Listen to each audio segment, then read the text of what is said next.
The Whine and Cheese Show is a Metaverse and NFT discussion and interview series brought to you by Metaverse Ventures Entertainment and host BEN68 and Morecheeese. Warning: the information and opinions within are solely the views of the individuals involved and contains content not suitable for anyone. G'day and welcome to Season 1, Episode 32 of the Whine and Cheese in the Metaverses show.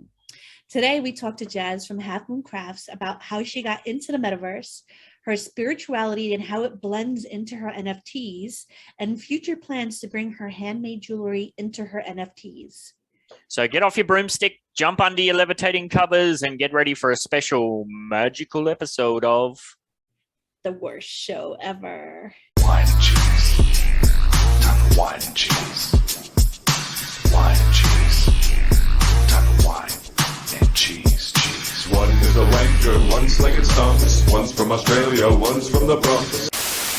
G'day sickos. Okay, for this free episode named Morecheeese NFT, as always, like and subscribe. Then head on over to Jazz's Halfmoon Craft Discord, tag Jazz and Morecheeese, and let them know if you believe in magic and why or why not. Links are in the description. Later. Talking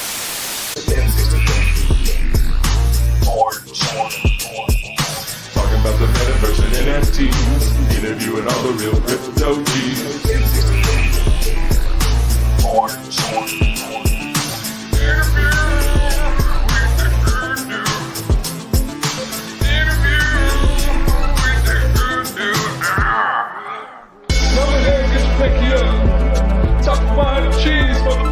Hello, welcome to the Whine and Cheese in the Metaverses show.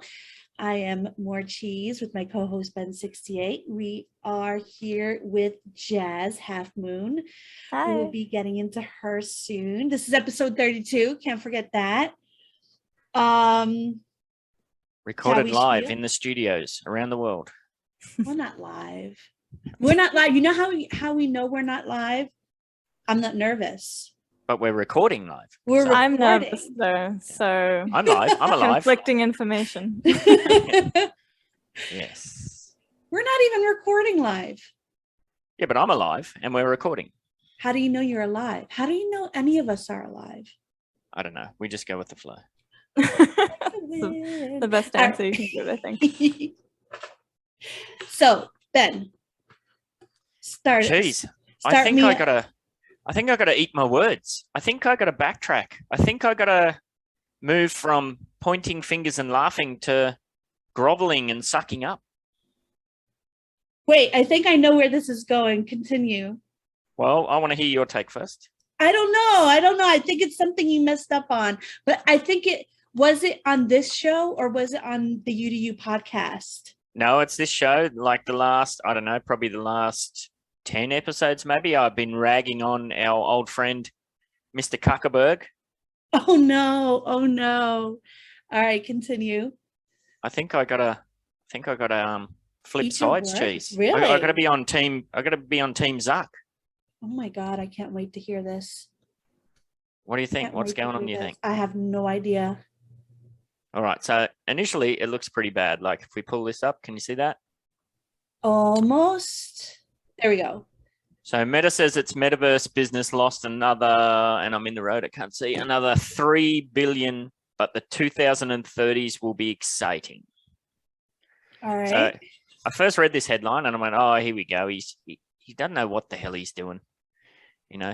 And this is funny. Do you hear that? It's the sound of every Meta executive breathing a deep sigh of relief because unlike last quarter, Facebook's daily active users are up a little bit.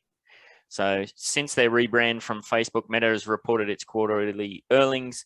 And yeah, it's just been diving. You know, they've lost 1.96 billion. And then I think I did see the total figure that they've lost since they flipped over from rebranding. But can you see where I'm going here with this? Like everybody's laughing. It's a big joke. They're losing all this money. But you know, was this worth renaming the company for? In Q1 alone, Meta's Reality Labs operated a loss of 3 billion, and last year Reality Labs lost over 10 billion. So that's some big cheddar. It is, but like when anything new starts out, you're gonna always lose money. Exactly, and that's kind of where I'm getting at. You want to read that? It's not going to be until those products really hit the market and scale in a meaningful way, and this market ends up being big. that this will be a big revenue or profit contributor to the business, said Zuckerberg. This is laying the groundwork for what I expect to be a very exciting 2030. All right. So, all right, devil's advocate. And I rarely go devil's advocate on the negative side. So I was kind of talking him up a bit last week while you were talking him down. So, but now I have to kind of flip a little bit. 2030, I can do anything in like 8 years. Like anybody could do anything. I see people doing stuff now in the metaverse that's amazing. Like, how is he going to say, oh yeah, in 2030, when everybody else is, when the metaverse is on its way, I'll be good? I'm getting Avatar vibes, like the movie Avatar. Remember when the first Avatar movie came out and, Yeah. you know, made crap ton of money, and apparently they've filmed the next two, but the technology at the time when the first one came out wasn't there for what he envisioned, what he wanted to do. So he held it off. How long ago was Avatar out? That's got to be 15, 20 years ago or something crazy. I still haven't watched that movie. So, well, when the new ones come out, it's going to be massive. They're going to make an absolute crap ton of money. Is Zuckerberg doing the same thing? Where he's losing money in the short term. It doesn't mean anything if he's going to charge 45% taxes.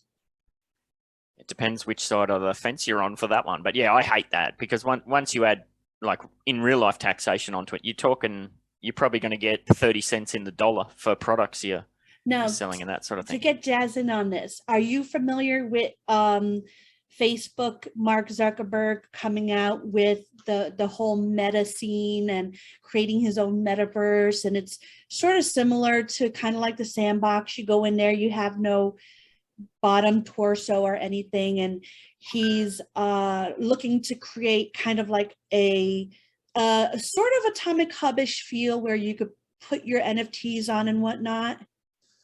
Yeah, I haven't looked much into it, mostly because I'm not a massive fan of Mark Zuckerberg and his creepy spying megalomaniac ways, but yeah, I mean, I imagine it'll be operating much like the metaverses we're seeing come out now, which is cool. But yeah, if he's got to wait 8 years for it to be something that people want to use, like he might be a little left behind. He might, exactly. I think he's doing everything the wrong way. Like, I think he seriously needs a team of people to kind of tell him what to do, because I don't think he's really succeeding where he is now.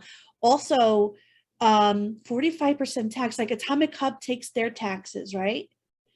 He wants to charge people 45% taxes on NFTs. I don't know how that's like even a viable business model if there are other metaverses and other, marketplaces that are much more user friendly and like creator friendly. Like, I'm not sure who's gonna use that. I feel like he's shooting himself in the foot a little bit.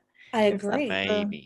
But this is an interesting episode, because like Cheese said, she usually plays devil's advocate on one side, but we're flipping. Now I'm playing devil's advocate. Cheese, you've got an Oculus Rift, don't you?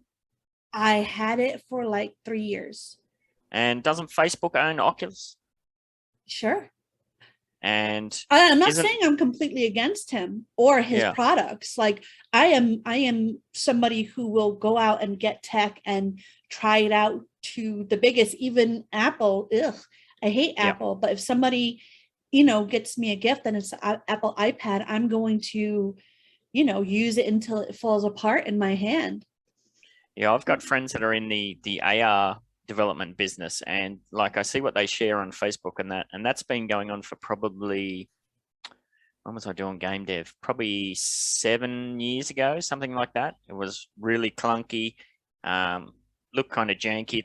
And to be honest, it's still pretty much that way, but you can see the progression over that, whatever it is, 7 or 8 years. What do you think the VR AR space is going to be like in another 8 years? Is Zuckerberg putting all this time and effort and money in for the foundations, and by the time the products that he wants to use become available, he's going to be so far ahead of everybody else that content creators will be forced into the space? I think they're already being forced into the space. I think he's like, I agree with Jazz. I think he's going to be left behind. Like, I feel like not even in 8 years, I think like within the next year, people are going to get up, they're going to put their VRs on and go straight to work. But it's very janky at the moment. Yes, it is, but technology is fast. Like as we know, like technology within like 5 years can blow your mind. Like, absolutely. Like, and my point to the whole Facebook tax, I feel like there will be a market for that, but it'll only be for people who don't want to spend as much time learning about NFTs. Like, all right, so I do NFTs, Jazz does NFTs. We know the ins and outs. We know how to do it. It didn't take me overnight to learn. It took me months to kind of like, and I'm still learning, you know, I'm learning every day something new. But then you'll get like, you know, grandma, grandpa, oh, I want to get my grandkids an NFT, or but that's the mass market. That side of things is the mass market. People who don't want to learn is is Facebook's market. And But they'll just surely, pay the like, 45. Surely though, in the next 8 years, like other marketplaces will have gotten to a much more user-friendly point. I mean, like, it's happening already. The fact that I'm making NFTs is miraculous in and of itself. So that's kind of like testament already to the space becoming, more user-friendly. I feel like 8 years from now, like, I'm not sure what market there will be, to be honest, because I feel like this is already becoming like not super mainstream, but more and more mainstream. And I agree with that. He needs to strike now. He can't wait 8 years. He's going to be like, there's going to be so many people ahead of him. If he wants to take advantage of grandma and grandpa, he needs to do that now. I think they are, but they're just, the business isn't viable yet. That's kind of the point. I think he's doing everything. Well, clearly he is, because he renamed the company. So he's pushing it that direction. But both the technology, and we see this in a lot of situations, like the gaming side of thing, like that game that brought in the NFTs, and then the community hated it because they didn't know what NFTs were. The whole, you know, most of the globe doesn't know what NFTs and Metaverse and all that is, you know. Even crypto is only just now getting some sort of mainstream traction and that sort of thing. So, I mean, to be fair, probably the reason people know what the Metaverse and NFTs are right now is because of Facebook's rebranding. Yeah. Like, that was the first time I heard the term Metaverse. So, yeah, like, he's kind of too early and too late at the same time. Yeah, I think you're right. So, I think I'm going to ease off a little bit, Cheese, and just wait and see. I really do like both points to this. Like, I really do think he does need a team to kind of take advantage of stuff now, but I do feel like a lot of he will have like a market for his thing. Nice. Now, speaking of taxation and that sort of thing, did you want to dive into that one that you had? Oh yeah, that'd be a good segue over. Yes, because that was all about virtual. I haven't had a chance to sit down and have a look through it myself, so this will be the first time I get to have a listen as well. I read through it really fast, so it's a really great article. Let me see, share screen. You got this, Cheese. Here we go. All right. So, land value tax in online games and virtual worlds, a how-to guide, and this will definitely be in the YouTube section where you can click on a link and read through. This was, I have to give him props. Big Dollars sent me this article, and it was really interesting because, like, this is going to be such a big thing. Everybody who's buying land in Metaverse games for some sort of currency is going to be taxed in the future coming up. And like some countries already have that. You know, as we spoke to Nuno, like he's starting to do like his taxes for like like NFTs and whatnot. And that's something we really have to look forward to, like land speculation and why it sucks. Like if you're designing a multiplayer game in a digital land economy, especially one that involves significant investment of time and money, you might be headed for a problem. Oh yeah. Oh yeah. So basically this goes into the pros and cons. And one of the things that it touches on actually makes me very happy. And it makes me think of Upland. So Upland is a game that Ben and I play. And it's like a metaverse for real estate, but there's so much more to it. And they just came out with Queens, and basically this article says there's not enough land for everyone. And so a crucial resource that depends on it, such as housing, gets scalped by speculators rather than used for its intended purpose. I don't know what its intended purpose means. I guess those who really want to play the game, but like, who cares? Go ahead. Can I just, sorry to interrupt, but that, I read something, I don't know if it was a tweet or it was something that I read, and I thought, that's just bang on. Like the Upland game's a little bit unique in that it maps to the in real world life. And I've got a thing we're going to have a look at a bit later that kind of showcases that. So it's the supply is limited to the actual properties on the earth, like in real life properties. But all of these other metaverses are all imagination based. If it's imagination based, there's no limit to the supply. So that whole supply demand dynamic, it's all completely fake. Well, yeah, you're right. Sorry, sneeze. But yeah, you're right. Like we know what we're getting from Upland, whereas anywhere else that's just kind of created, they can add more. Yeah, they can just come up, oh, we need to pay the electricity bill, so let's put out, whatever land, and we'll sell a few plots there and rake in some money. It's just, they can do whatever they want. Exactly. Upland can't say, oh, next week we're releasing the Cheeseverse city. It's because it doesn't exist in real life. They could go to the moon, though. Yeah, I mean, there has been talk about that. Like, I don't think they will. I don't think they will, but it is a possibility. Yeah, I think they'd be shooting themselves in the foot doing that. But yeah, and I've been all over this tax situation. Like, I didn't get involved in the US dollar. What was it? The fiat out system. Yeah. I was very reluctant to get involved in that. Anything to do with taxes, I back away from big time. Well, I mean, I think it'll be great to hold. Like, all right, so like they're talking about stuff that you used to say, actually, Ben. I remember it was one of the first wine and cheeses that you were talking about, like buying back in the days. It was so cheap. And then you look ahead, like buying on Fifth Avenue back in the 1800s. Yeah, we did talk about that, eh? Like coming into right now, it's just so crazy. And then the land value. Yeah, it's and a lot of these other metaverses, they're dealing in direct crypto transfers. So whatever it is, Ethereum or what's the other one? Yeah, there's a whole bunch of them. Soul. They have so many. Yeah, it can even be into wax and those sort of things as well. But those are direct crypto to crypto transactions that have a fiat monetary value.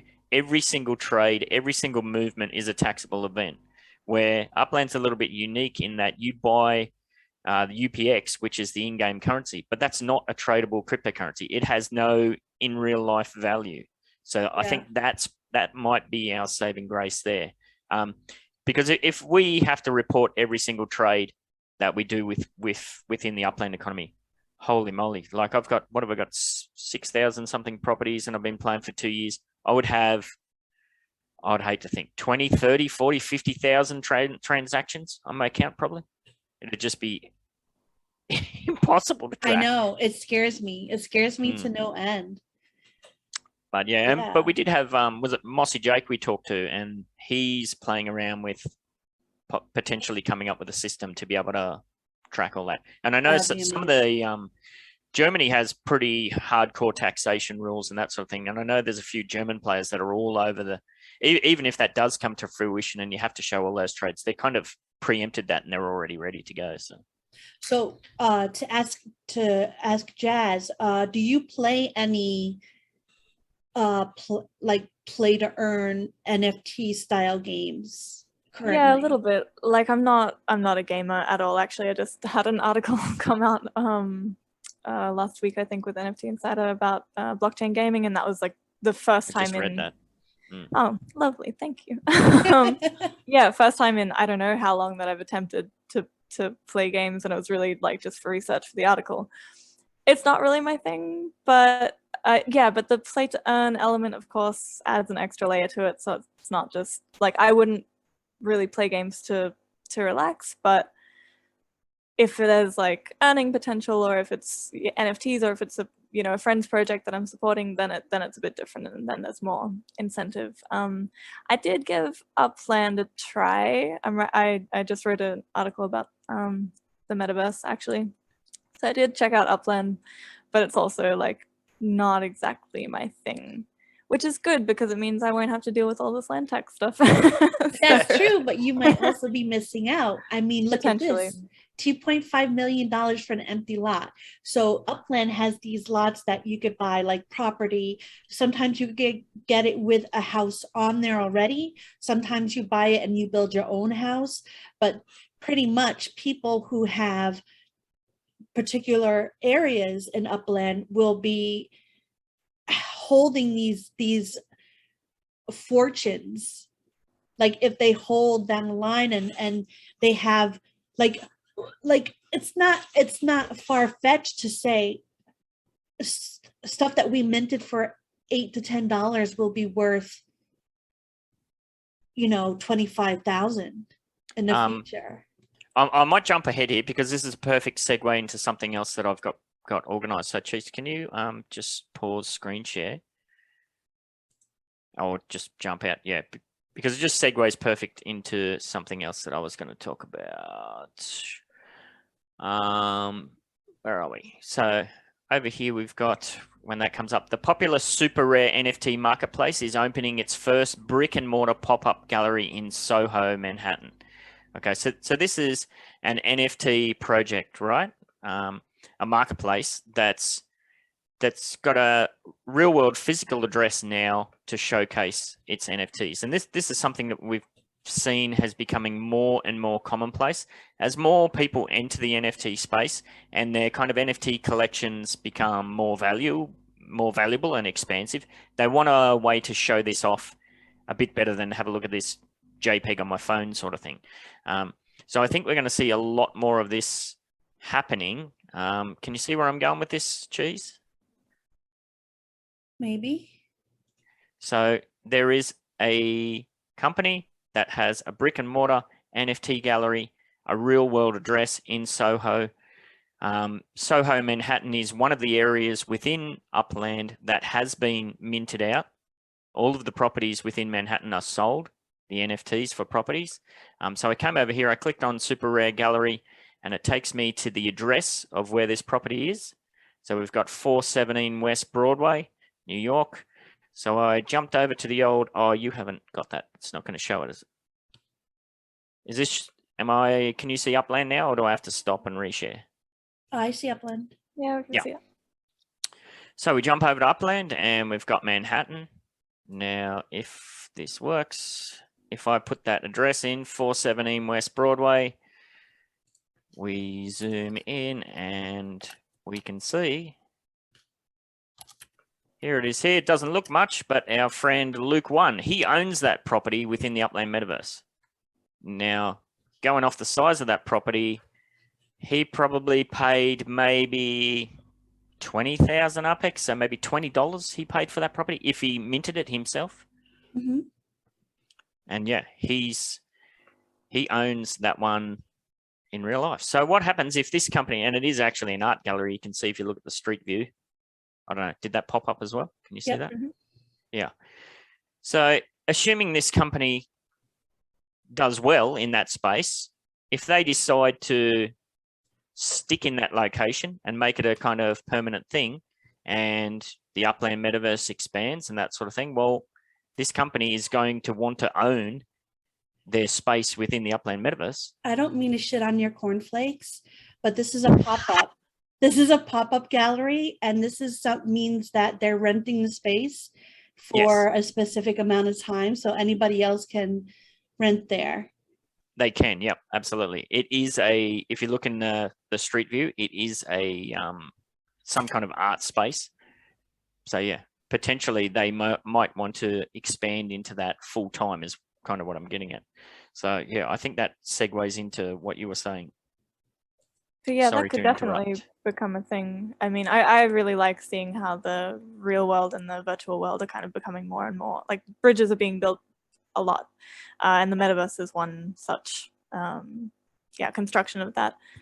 I'm sure Super Rare doing this pop-up gallery is not the only time this will ever happen. I think you're right, like probably eventually this will become more prolific, like that there's more real life NFT stores or whatever it might be. And then definitely this is what I really liked actually about Upland, that it maps to the real world. So it has a bit more of a, I don't know, it feels more real, it feels more tangible somehow. Yeah, that's kind of that bridge, like you're saying. And Cheese is a perfect example of someone who's taken a bit of a gamble on that. Like Cheese has bought up a bunch of, McDonald's. What is it? What else have you got? Dunkin' Donuts and a few different places, with just that kind of speculative play that maybe it is in 8 years when it all explodes. Who knows that those companies will start reaching out, wanting to own their physical addresses in all the various metaverses or whatever. So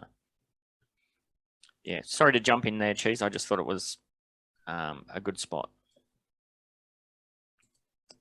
What were we up to? I don't know. I'm gonna punch you. do either of you own your own real life places in Upland, by the way? I own where I first was born, like grew up. Oh, cool.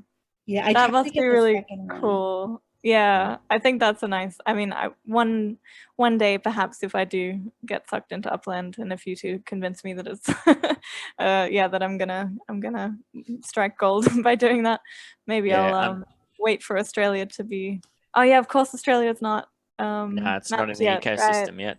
Okay. We are expecting the first international sometime this year with, I don't know, cool. Cheese, did you want to give the heads up on the speculation about that? I have no idea. I just want to get my point out if I can. I keep forgetting about it. I was going to say, Jazz, if you want to get in, the best time to get in would be during the new city open. That way you can mint and you could get it for really cheap. Oh, I should have done that because Queen's just opened. But like there's going to be other really nice ones, like if they do Boston or they do Miami, London, Denver. Which one? Oh, London. We'll see. I'm saying that's going to be the first one. That's going to be the first one. Yeah, that was kind of what I was alluding to, that Cheese found a little bit of a nugget of information. Well, was it Banana that found it? Banana found it and came to me. He's one of my little birds. I love him so much. Yeah. So this has happened several times where some super sleuths that are very clever in the community will see that Upland has mistakenly or accidentally or on purpose put out some graphics that give a little hint as to what they might be doing next or those sort of things. So we had one of those kind of slip-ups come through that hinted to perhaps London maybe in the not too distant future. So we shall see. We shall see.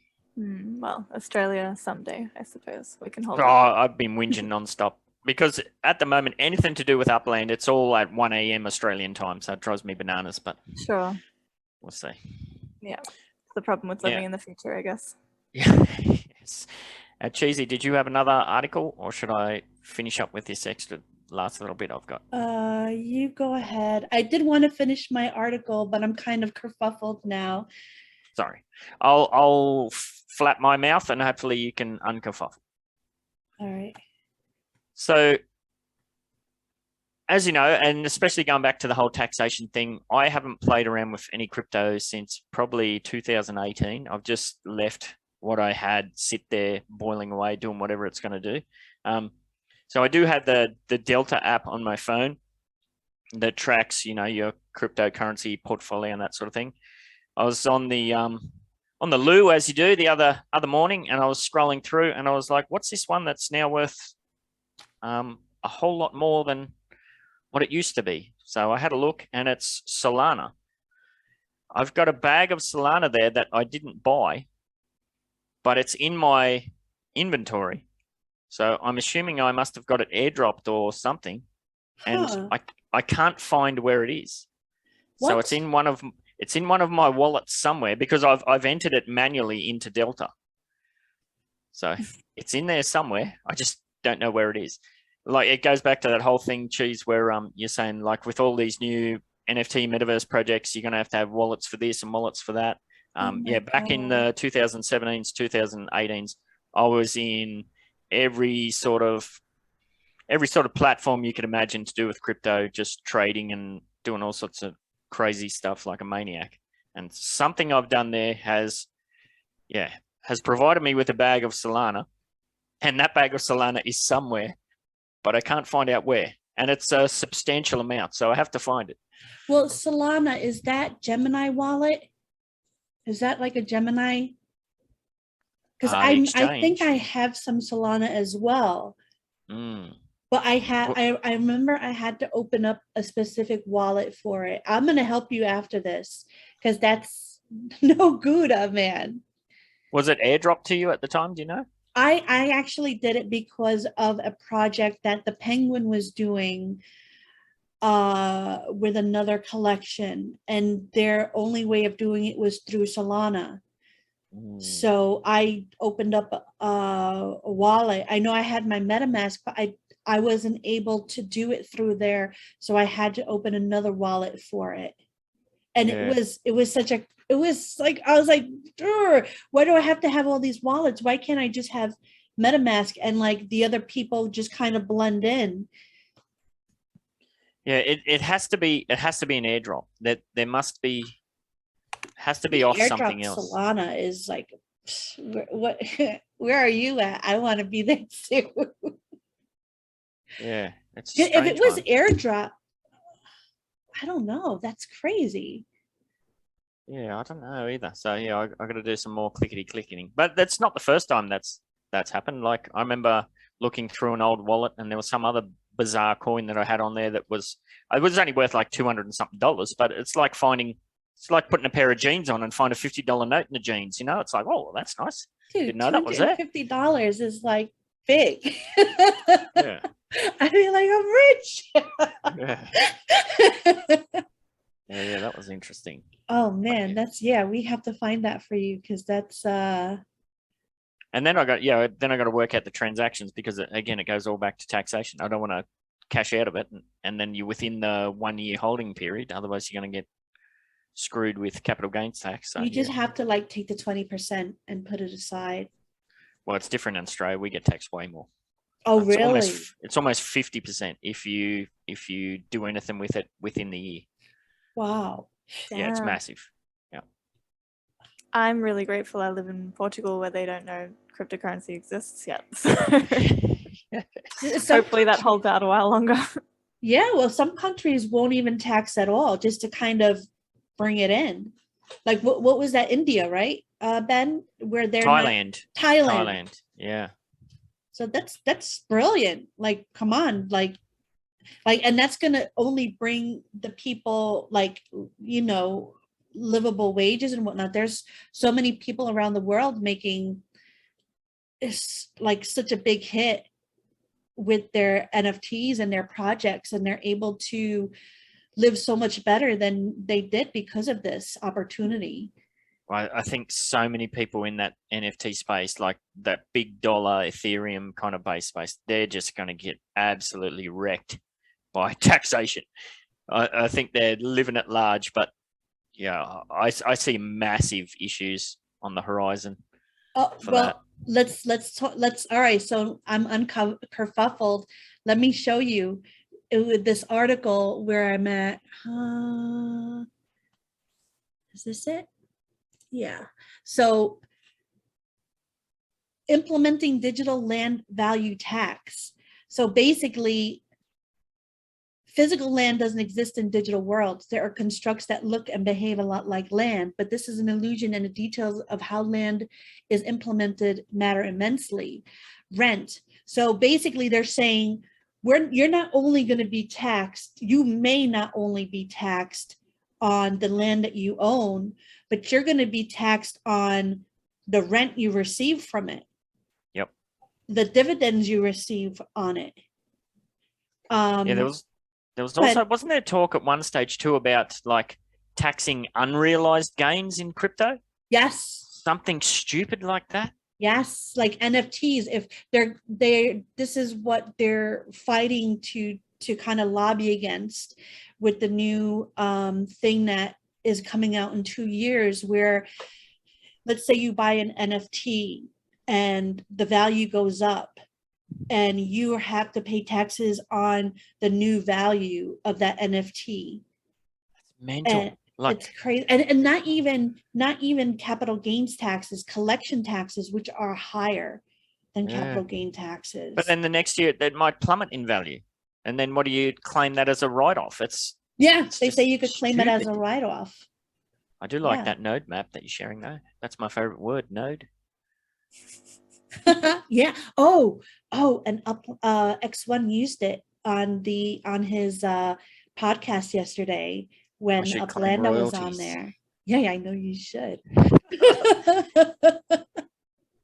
But so basically my take on this is, if Upland or any other metaverse was smart, they would have kind of like in-house kind of way to do it for the people. Like every transaction you do, they kind of take away what you would have to pay at the end of the year. I think that just gets tricky though, because users are from everywhere. Every country in the world. Yeah. I mean, think that's a really good idea, but yeah, I think just implementing that would be a nightmare. But there should be an option within the web-based browser to click download my report. Yes. You should have easy access to the raw blockchain data that you then have to go and do your own thing with. But yeah, sure. I mean, that they will be forced into doing that because the backlash from the community will be demanding it, eventually. If this all comes to fruition, you can't expect people to go and do that manually themselves. Like I said, I'd be multiple tens of thousands of transactions. It'd be absolutely impossible. So, but you get the right blockchain people on board that have the clickety-clicketing skills, and you press a button and it does it all for you. And then you take that to the tax man or to your tax agent and work it out. I'm sure eventually that will be possible, like that will be a thing, but yeah, for now it's just way too new, and like governments don't even know what to do with it. So yeah, it's just too new and too unstable, I think, to implement that anytime soon. Nice. Blood taxes. What are we going to pay a tax in blood cheese? I know it's such a long but really amazing article. Like, I think people need to just kind of dive into it and digest it. Like, I'm wondering if this is something. All right, the price here is redirecting a portion of land income to building fortifications and garrisoning defenders, akin to paying taxes and funding an invading army to seize the land, is akin to offering a buyout price. Since it is typically much cheaper to defend something than attack it, the attacker must spend proportionately more to seize the land than it costs for the defender to protect it. The attacker is willing to do this because the ultimate prize is the recurring income of the land, dividends. If the attacker can push the defender to the point where all their income is gobbled up by defense spending, the defender may even choose to simply abandon the territory rather than keep up the fight. The price here is ultimately paid in blood rather than in money, and the taxes aren't collected by anyone, but this is a video game where taxes often just go straight into a sink. So this is kind of scary that like it's getting to the point where they're looking into kind of every possible way you can be taxed. Oh yeah. Well, if it's play to earn, it's also play to tax play to Play get to taxed. tax. Yeah, there's no escaping that. But you know, like Jazz has said, it takes time for them to catch up. But they're able to enact retroactive tax laws where you might think you got away with it. No, my whole plan was based on that not being a thing. Well, yeah, we shall see. But We yeah, sure will. we'll put the link for this article and all the other ones in the description. So yeah, it'd be definitely worth diving into for sure. Oh yeah, definitely. Wait, let me stop this. All right, now did you have one more thing, Cheese? Something about the Ukraine? Oh yeah. All right. So this is actually Mr. Elon in a positive light. Mr. Twitter. Mr. Twitter. Twitter. Let's see. I'm always having a problem with this sharing business. There we go. You see that? Yep. All right. So Elon Musk is first in line as Ukrainian NFT museum Metahistory launches Hall of Fame. Hall of Fame with the NFT space has only just kicked off. We're Well, already doing Hall It's of a very Fames. small hole. It's a hallway. Yeah, the hallway, the entrance of fame. I think it has to do with the support that many kind of like people have shown for Ukraine through like the creation and charity of NFT selling to get them like funds over there. Since the start of the war in Ukraine, many business people, artists, and politicians have shown their support for the country, but some of them stood out especially Metahistory's Ukraine NFT Museum now wants to commemorate those individuals on the blockchain. The team of Metahistory released the first part of its collection of artworks on March 30th to gain success, collecting $800K from the sales, 100% of which goes to a donation to the Ministry of Digital Transformation of Ukraine. So here goes a tweet here. Elon, the Starlink service is now active in Ukraine, more terminals en route. So he kind of helped them keep their internet. Yeah, absolutely. And we know even Upland did a big a drive where they were selling in-game assets and all those proceeds went to the Ukraine. I think that was a couple $100,000, wasn't it? Yeah. In the end of it. That was really yeah. good of Upland to do. Cool. Interesting. But yeah, it's Ooh. just kind of kicking off. That's a little eerie. I kind of love it. Some spooky Elon. A spooky Elon. Yeah, so I think it's cool. I think instead of like just celebrating somebody because they're famous or something, celebrate somebody for doing something great. And I think this is awesome. Like Musk is the first inductee into the hall, but not the last. Some other inductees include Mila Kunis, Elton John, Jared Leto, Jim Carrey, Benedict Cumberbatch. Their portraits are ready to be presented in the hall. Cool. Yeah. All right. Well, it's something else to keep an eye on, something else that's emerging. Maybe we'll see the portrait of Dirk and Idan from Upland. That'd be cool. I would love that. Cool. All right. So does that wrap up our spiel and we can get into the good stuff? Yes. And I want to start it off by saying to Jazz that you are someone I met, same as Waffles Kitty, in Atomic Cup Twitter Spaces. And I've been actually really wanting to talk to you because of the similarities we have. Yes. And like it's crazy. Like we both started with crafting. Mm-hmm. And I love to see handmade crafts and hear the stories behind it. It really reminded me of myself and how I started and was able to evolve it into NFTs, of course, with the help of Mr. Ben. I shudder to think where I would be if he hadn't kind of said, oh, hey, like that's really cool. What if you kind of put it in NFTs? And I'm like, how? And then, you know, the whole texture thing and the bead, and I found my style. I found my style through Ben, and I wanted to see kind of like how you took your craft and was able to evolve it into NFTs and bring it into the universe. So pour us a hot cup of jazz. Ben loves when I say that. Yeah, my journey into the NFT space is like there are so many parallels with yours, and I had the same thought that it's so nice to see somebody else who comes at it from like a non-tech. I know you do have a tech background, but at least in terms of your art, like is from a non-tech background. Yes. Okay.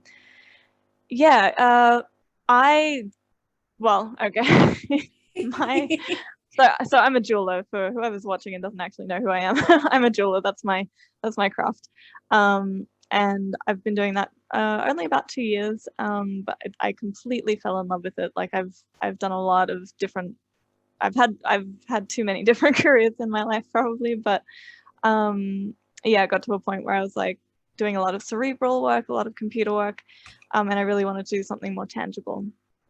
And I just fell in love with silversmithing. And that's then one of your things right there on your neck. That's so beautiful. Thank you. That's so beautiful.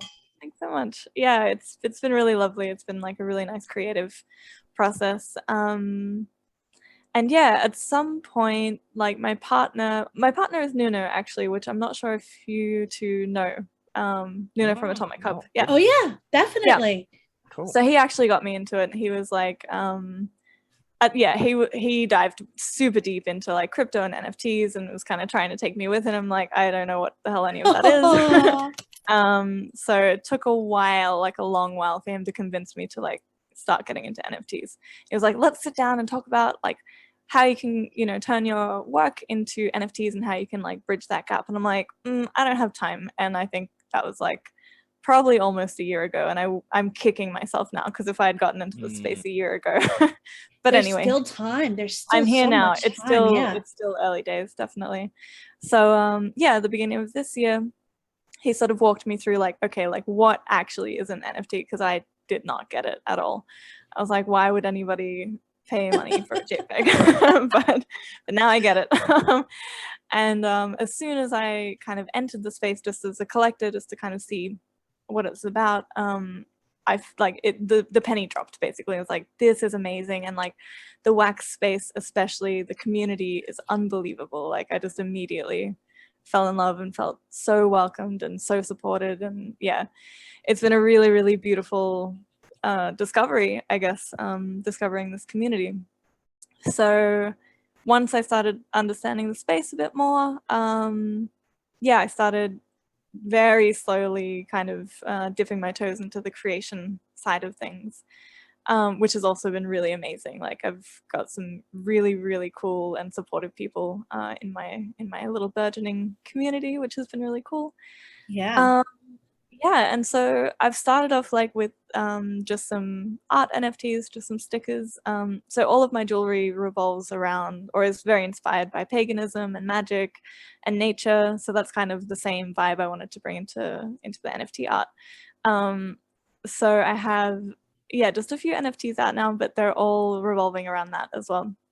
And there's a character, a little witch character, and I'm not sure if I'm based on her or if she's based on me. I don't know if she looks like me or if I look like her, but that's the character that I'm using to kind of open up like collectors to these notions of paganism, like more esoteric, magical, whimsical stuff, which there isn't a whole lot of, I think, in the NFT space yet, like in terms of the paganism side of things.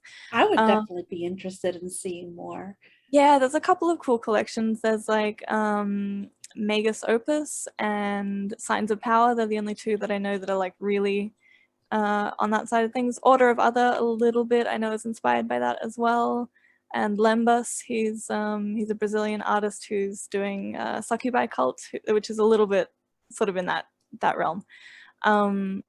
But yeah, those are the only collections I know, at least so far.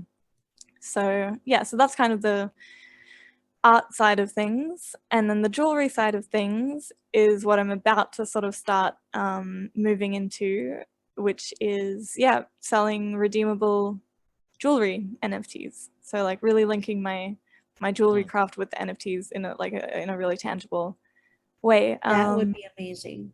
Yeah, I'm really excited about that. It's coming very, very soon. So it's almost like that Farm World NFT project where you collect the NFTs and you can get shipped some honey sort of thing. Yes. Is that a thing? Yeah. Oh wow, I didn't know about that. Yeah, that's awesome. That's a big wax project, yeah. They have the olive oil, the honey. Yeah, they were branching into hemp products and all sorts of stuff. So yeah, you have to hit Nuno up about that. He'd know all about that. But I'm sure. What a scoop, cheese! I didn't know that. We got a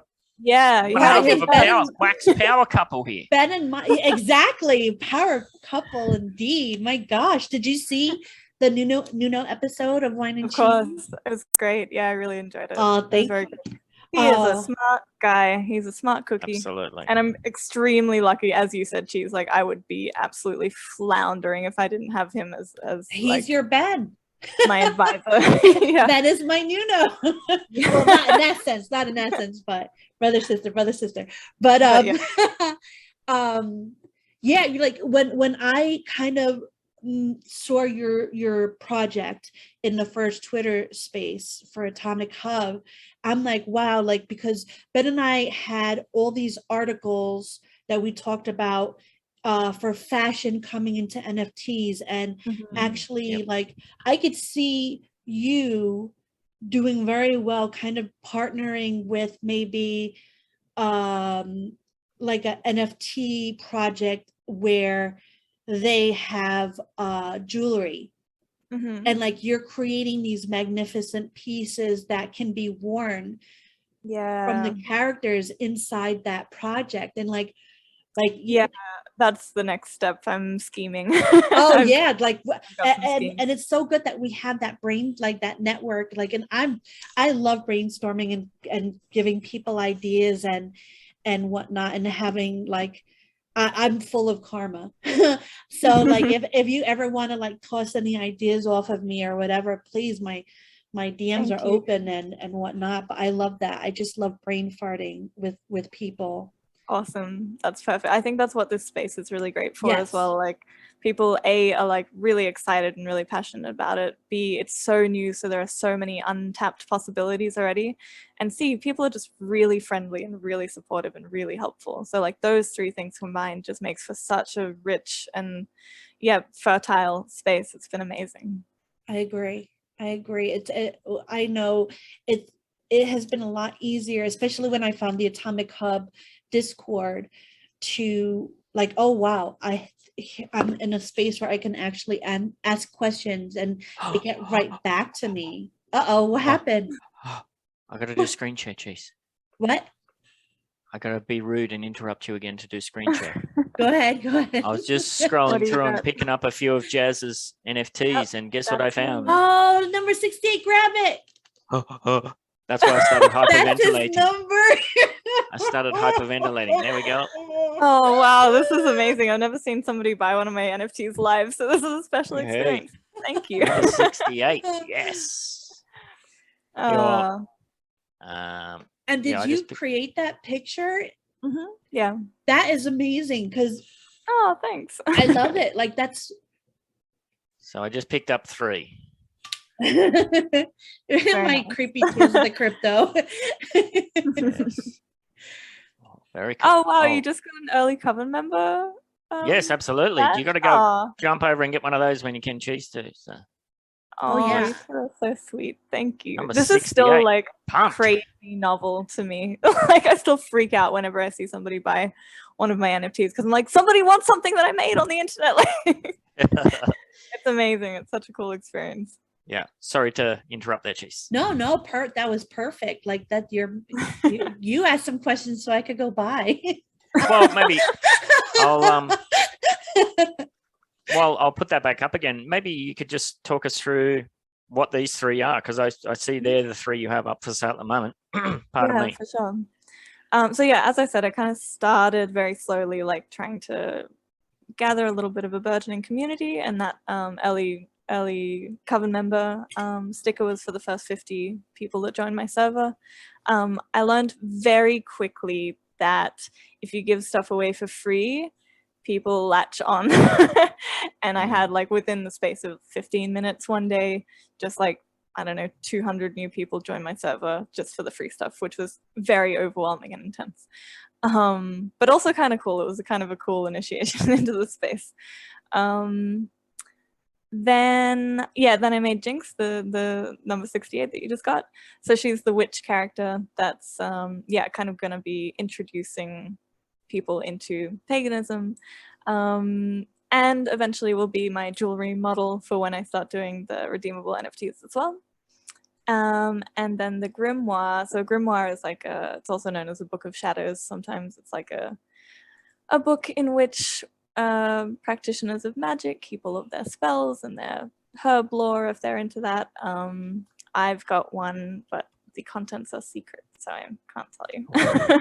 But I'm thinking of eventually making, well, I've got so many ideas, but eventually making like an actual readable grimoire with actual spells in it, so people can use that as well. And I've got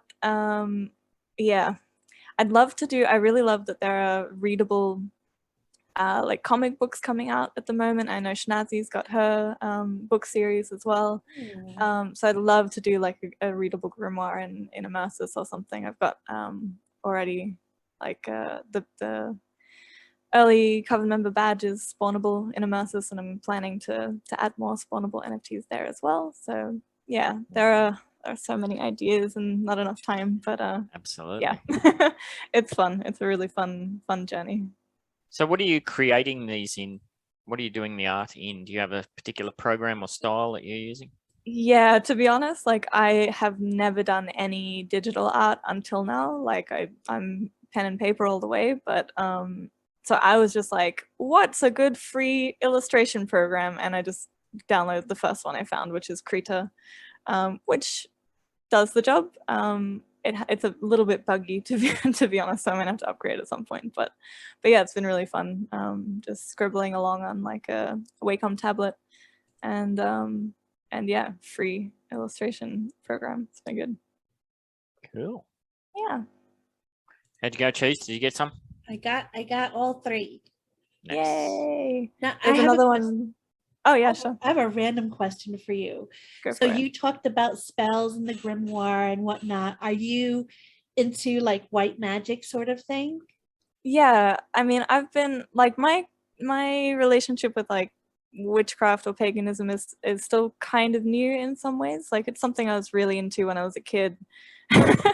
And then I became a born again Christian, and I literally burned all of my I had a book burning. It was I look back on that with shame. Yeah. Oh no. So, you know, I kind of shoved that all to the side for a while, and then when I came out of Christianity, pendulum swung between atheism and then like hippie chakras and stuff, and kind of where I've landed is that I'm God, you're God, we're all God, none of this matters. And if I'm going to worship anything, I'm going to not use that term actually. If I'm going to revere anything or pay respect or homage to anything, it makes sense for it to be like Mother Nature based kind of thing. Yeah, like yeah. Existence, I think, is the only way I can say it. And like I grew up in the mountains like a little hippie kid, so my connection to nature has always been really strong. So that kind of ties it all together. And it's also been like a really last No, thing. you finish. I always interrupt. No worries.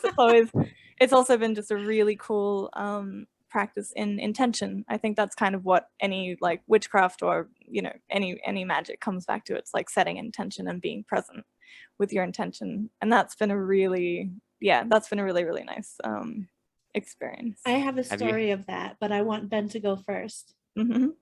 I've got a freak out story. Me to do too. with white magic. Me too.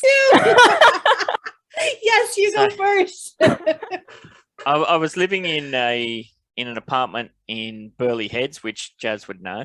It was kind of near the beach. Anyway, that's kind of not part of the story, but my girlfriend at the time, she was kind of in dire financial straits. She was a university student. She just kind of was in between jobs. She was in a lot of trouble, and she started exploring this kind of white magic sort of stuff. At the time, I just thought it was the biggest load of crap ever. So I was just kind of laughing at her. You know, she was pretty independent, like so. She didn't want any sort of financial help from me. So she did a money spell, and it involved, I don't know, there was candles involved. There was all sorts of crazy stuff, and I'm just pissing myself laughing in the corner.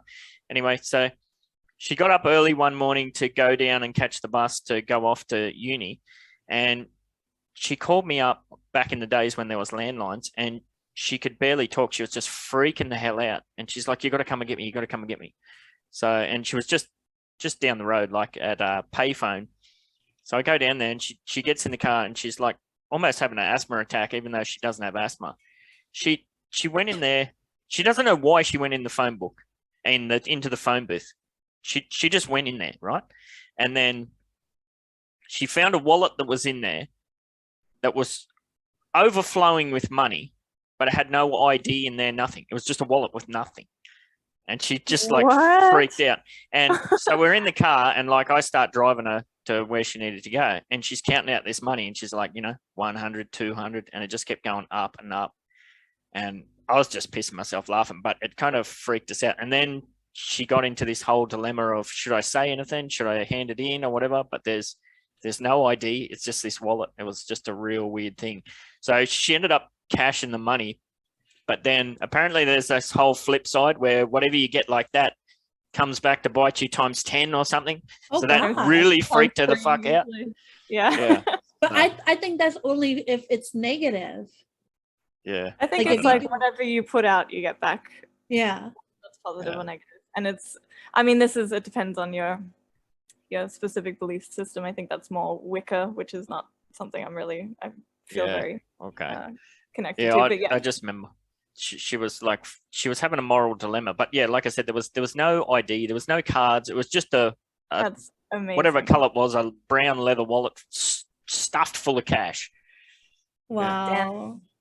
Well, sounds like she interrupted someone's shady drug deal or something. Probably. most likely. Yeah. Oh no. Yes. Well, mine. All right. So ever since I was very young, like as young as 8 years old, I've had back problems, and it would always kind of hamper me a great deal. And one of my really close friends said, she was over my house, and she was like, my mom has this white magic book, and I'll bring it over. And she brought it over, and we were looking for healing spells and like just kind of regeneration spells, and we actually found one for back pain. And I was like, I'll try it if it's not crazy. And it wasn't crazy. It was actually the easiest one, because everything else had these herbs, and you had to get these things from the earth and this and that. And it was hard. Like as a 14-year-old, you can't really go out there and get one of those pumice stones or whatever. And this one was, I remember it, and I can't forget it. It was a string that you kept under your pillow. And every night for 3 days, you would say a sort of prayer. And as you do it, you would tie a knot into the string. Now, once you're on the third night with the third knot, you say the prayer and you sign your name in the air. You put it back under the pillow, and then at the next day, you throw it out of your window, right? And that's supposed to alleviate the pain. Fast forward, third night, I signed my name. I'm putting it under the pillow. I didn't think much of it. The middle of the night, I woke up, and I don't know if it was a hallucination, but my blanket was 3 feet over me, waving. I started screaming. My dad ran in. I told him what happened, and he took the string and threw it away. Wow. I never got to finish it, but I've had back surgery since and whatnot. But I look back, and I'm like, if I hadn't freaked out and I would have thrown it out the window, what might have happened? I don't know. Damn. You would have saved a lot of money on back surgery. I know. Yes. Would I try That's it again? amazing, though. That's I don't crazy. think so. What? That's nuts. Yeah, it's funny because I haven't really had any of these, nothing this crazy, you know. And to be honest, like, I'm even a little bit skeptical of my own practice sometimes because I'm like, am I just deluding myself? And then I figure, like, okay, like, even if I am, so It's like, intention. Exactly. Like you Yeah, said, it's exactly. intention. Yeah. Yeah. It seems like you're, not to put words in your mouth, but it seems more like a hobby kind of educational thing almost. Yeah, I wouldn't call it like my religion at all. Yeah, it's not like your I dogma wouldn't, or your mantra or something. and I Yeah. wouldn't even necessarily call it my spirituality. It's more of just a practice that I really enjoy. And I think this is actually one of the things, when I was in the church, you know, there's a lot of ritual, there's a lot of ceremony.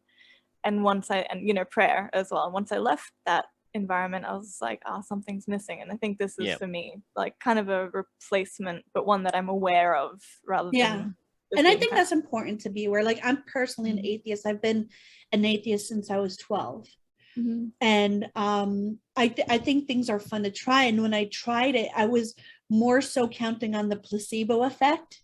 And yeah, it's probably like that, or 90% that. But like, again, I'm fine with that, you know, like, even if it's in my own mind, cool. Like, my mind is really powerful, and that's a really cool thing to discover. Exactly. I think the mind is like, basically, if I had to believe in anything, I believe the mind will create what it believes we deserve at the end.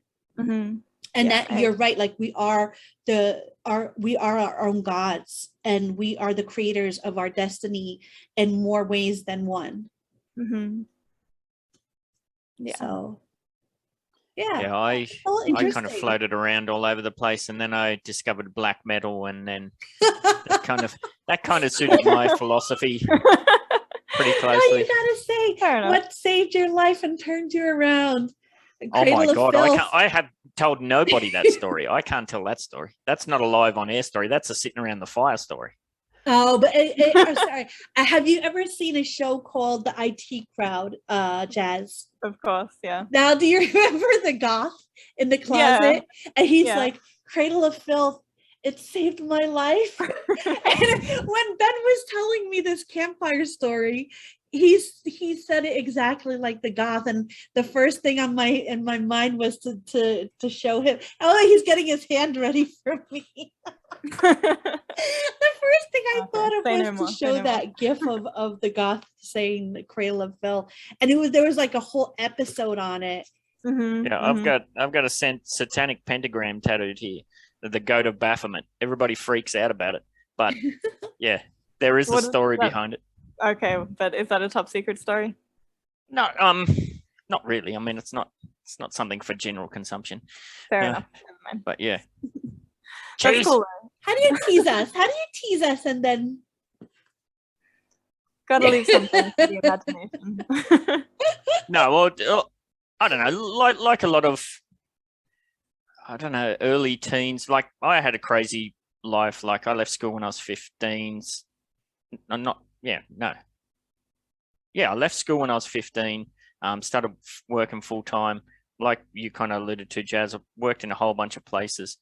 Hung out with people much older than me at a very young age. Had a kind of crazy roller coaster life. I had 2 fathers, and I probably needed 2 fathers to keep me under control at certain points in time. I was a racing car driver, I was a skateboarder, I was a surfer, I was a diver, I was this and that. I got myself into some pretty not great situations. Got myself out of some pretty not great situations. A lot of that, of course, as those things do, it all comes to a head. And what kind of got me out of that and refocused was music, like a lot of people. So that's kind of the basis of it all. That's good. Okay. Wow. Yeah. Sounds like quite the journey in a nutshell. Yeah. I mean, well, where are you taking us here, Cheese? We're down in the doldrums. I'm trying to steal a little bit of your soul, but like a little at a time. I'm a soul stealer. That's good my to know. hobby. Yeah.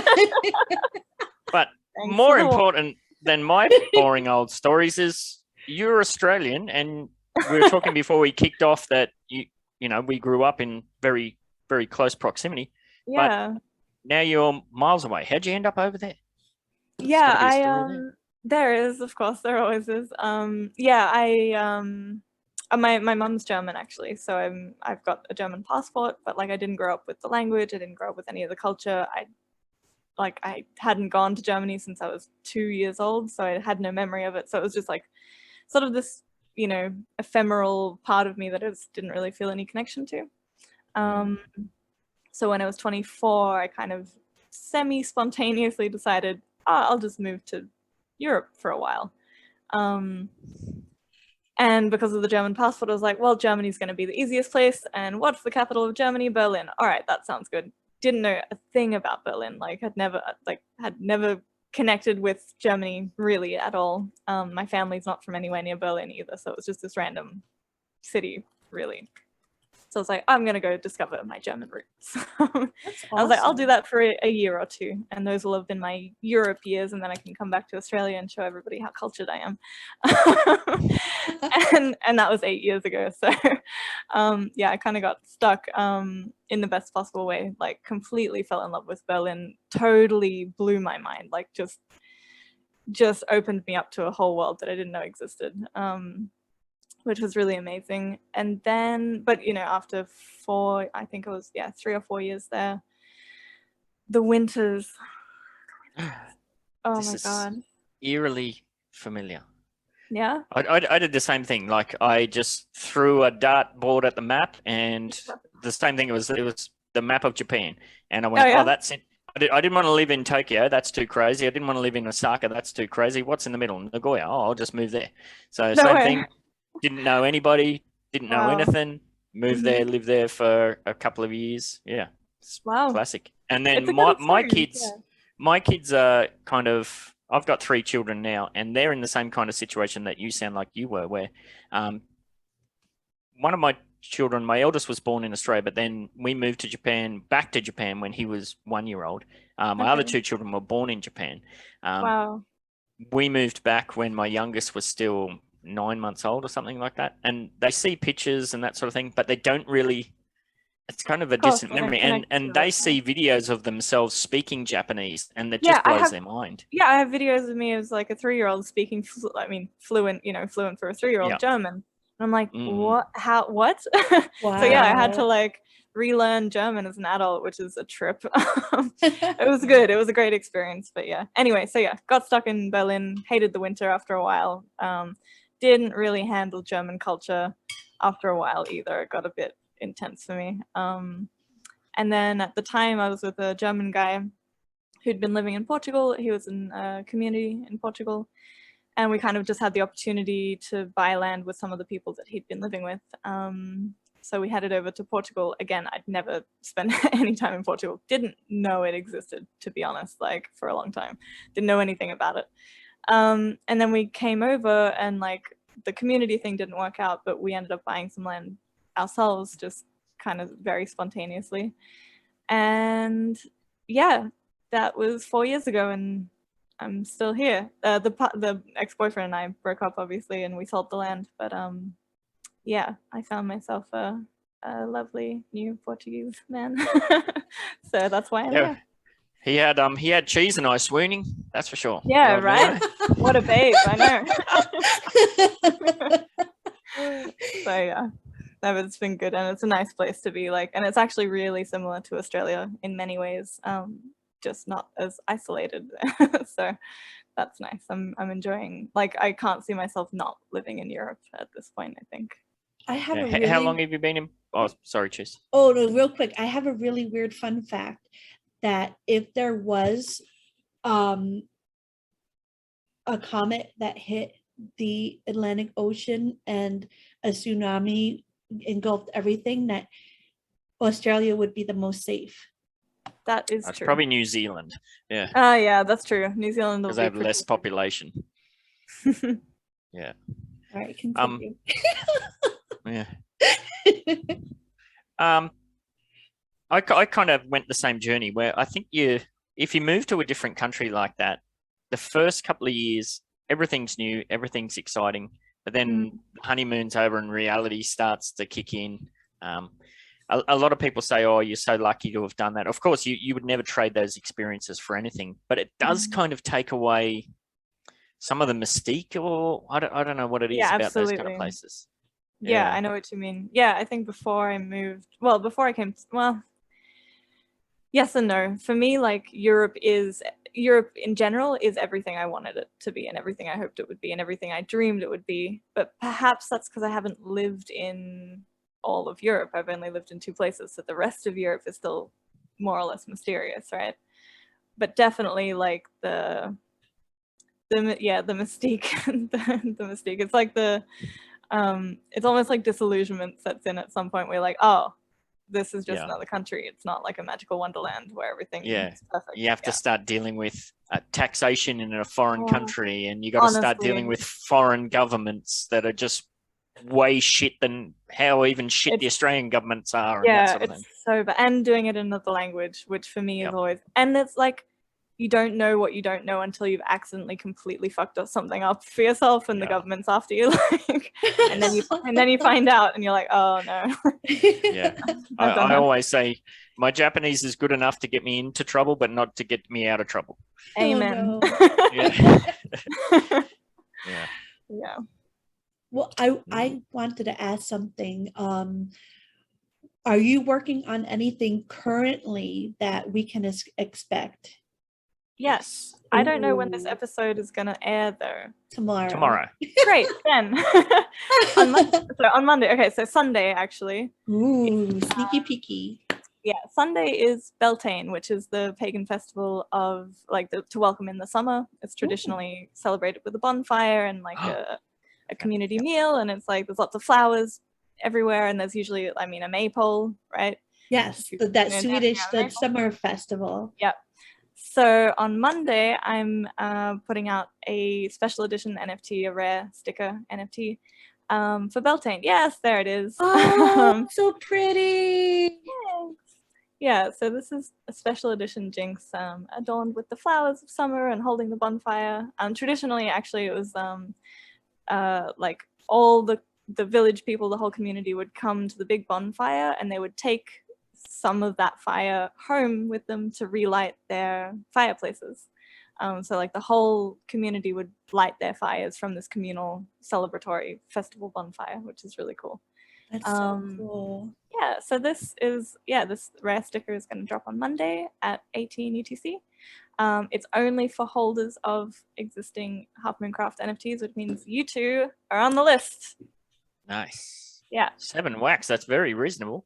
Yeah, that is. I don't know how to press things because I have constant imposter syndrome. So I have the same. So get in while it's cheap, I guess. For 20 quantity, that is amazing price. Amazing. Because for the Whine and Cheese episodes, it took me a really long time to figure out the pricing.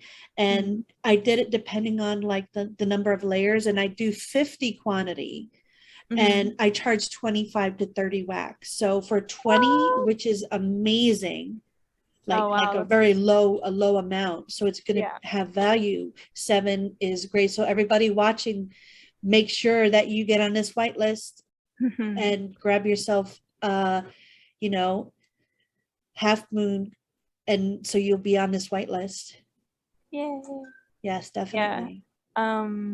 Yeah, I think because I'm so new to the space, and I'm also not, a digital artist or whatever. I guess I am now, but yeah, you are. I'm looking at this, and you are. That is digital art, and I did make it, so I suppose I am.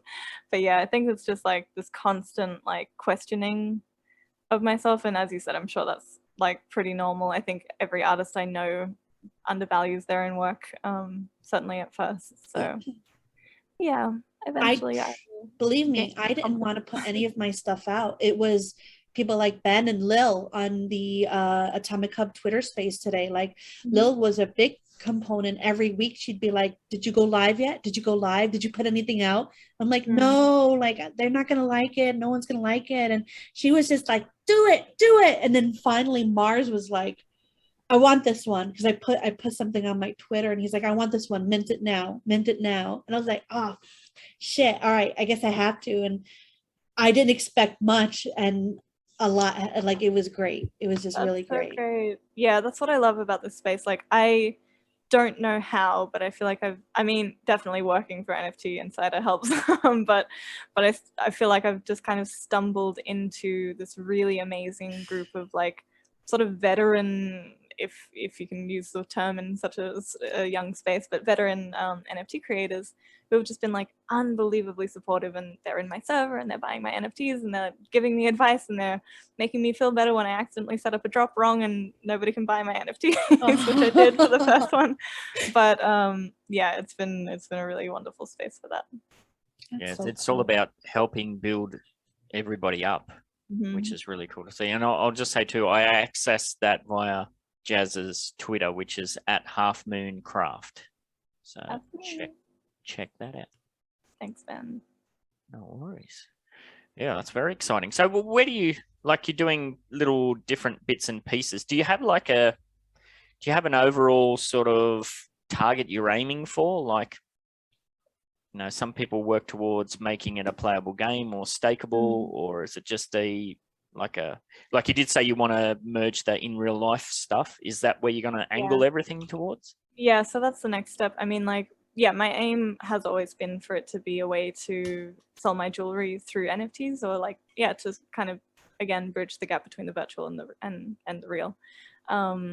So definitely like redeemable jewelry NFTs are like the next project, but I also would really love to merge that with Metaverse spaces. So to have like, you buy an NFT and it's redeemable for a real life piece of jewelry and it's wearable in immersives, for example. Yes, so that's the next project. If they ever get female characters, but I'll leave that one alone for now. I mean, for now, you can be a stocky, bald guy wearing a beautiful necklace. So, one thing at a time, I guess. But yeah, that would be amazing. Like, that would totally motivate me. Like, especially there's so many avenues you could go down, like blending, and like you could have people blend 3 of your commons, and maybe they can get like this real life necklace that's sent to them that's created by the creator. Like, that's just exactly so cool. Where I'm heading. Yeah. I want that. I want it. Do it. All right. It's coming. Are you prepared for that, like being successful? Not at all. Like my entire life has been run assuming that I will not be successful and therefore not have to deal with any of the pressure of success. So I might have to my game plan if this actually kicks off. Yeah, I'm just envisioning, like, if your NFT project was to kick off and suddenly you had 200 orders for necklaces, like, or something like that. Yeah, I was gonna say I can control the supply. Exactly. But like, if they're just like, well, I'm not gonna buy the NFT, I'm just gonna go to your website and order some necklaces, then I'm fucked. We'll see. But you could have it so that they have to blend it and only have like 25. Yeah, I mean, it's gonna have to be like small supply, just because I'm literally making everything by hand, so it's a time consuming. That's cool. That adds to the exclusivity and that sort of thing as well. So when we're offline, I have to show you my beadwork, for which like it got me into like the whole patterning. Yeah, I would love to see that. That sounds really cool. I don't think I even know what beadwork is, so you'll be illuminating. Tiny beads like together real life thread. Pixels. Oh, okay, but like they're sewn onto a background, or they're just sewn to each other? Sewn to each other. Oh my god. Oh yeah. Okay, then I do know what that is. When I was a kid, here's my little childhood witchy phase. When I was a kid, I had this tiny little beaded pouch on this long like beaded necklace that I would wear like under my school uniform every day, and inside that pouch I kept a laminated 4-leaf clover for good luck. Oh, cool. I was that kind of kid. Nice. I like that. yeah. So I'd love to see some of your beadwork. Definitely. I'll send you a link right now. Yay. But it's awesome that I could take something that was something that kind of like got me to focus, got me to kind of like relax, take my mind off of things. And the fact that I could do it, like I can't do it now because like my hands shake a lot. But the fact that I can do it in a digital sense with like a texture, a beaded texture, it makes me so happy. And then like I learned GIMP and I can make my stuff move. Oh, cool. Yeah. Oh, yeah, of course. Yeah, I've seen your NFTs, like your Whine and Cheese NFTs, of course. Oh, yes. The one you made for Nuno was amazing. I love that one. And yeah, and Stratus, Stratton Studios. yes, he Josh, put it yeah. in his game. Oh, yeah, I know. He's got a floating wild. Nuno head there. Yeah, it's insane. It's so like disconcerting, kind of, because you forget that it's there, and then you turn around, there's just this giant Nuno head in the sky. It's amazing. Oh yeah, Josh is really great. Like he's one of the people that's been like incredibly supportive because he just wants the wax community to grow, basically. Yeah. I didn't know Josh, and then Nuno was like, "Oh my God, look at this!" And I was like, "What am I looking at?" He's like, "He put my head that you created in his game," and I was like, "Hey Josh, how would you like to be on the Whine and Cheese show?" Yeah.